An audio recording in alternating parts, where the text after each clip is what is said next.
Il est 6h35 sur Europe 1. À Nantes, une enseignante comparaissait devant le tribunal correctionnel. Elle est accusée, Clément, d'avoir terrorisé ses élèves et des collègues pendant des années. Brimade, humiliation, gestes déplacés. Cette institutrice d'une école privée comparaissait cette fin de semaine pour des faits de violence sur mineurs en présence d'autres mineurs, en l'occurrence les élèves de sa classe.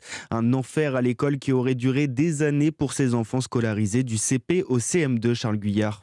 Un enfant qui est venu dans mon bureau en pleurs un jour et me dit « Sauvez-moi, monsieur Plantard, s'il vous plaît, sauvez-moi ». Cette scène bouleversante, Philippe Plantard ne l'a pas oubliée. Ce jour de 2019, le directeur de l'école Saint-Joseph à Carquefou fait face à un enfant tremblant de peur. Mais de quoi? De qui voulait-il être sauvé? De cette femme-là, parce qu'il me dit « Je suis tout le temps humilié, elle se moque de moi tout le temps ». Cette femme, c'est Marie-Emmanuelle, une enseignante qui pendant des années aurait fait vivre un enfer à ses élèves âgés de 6 à 10 ans. Plus d'une dizaine de plaintes ont été déposées. Aujourd'hui, des parents sont venus raconter leur calvaire. Il se faisait beaucoup humilié, que ce soit lui ou même ses camarades. Ça passe par des violences, à lui faire mettre les bras en l'air jusqu'à 20 minutes, jusqu'à ce qu'il soit en train de pleurer et qu'il demande d'arrêter parce qu'il a vraiment mal devant toute la classe. À la barre, l'institutrice de 57 ans, arrêtée depuis juillet 2021, n'a rien reconnu. Elle a toujours été, dit-elle, bienveillante. Pour son avocat, Maître Cabioche, les accusations sont infondées. Les seules violences physiques qui lui étaient reprochées avaient été classées sans suite par le procureur. Et j'ai demandé au tribunal de confirmer cette décision-là, mais également de considérer que les violences psychiques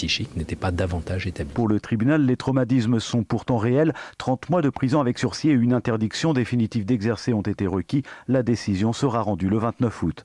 Nantes, Charles Guyard, Europe 1.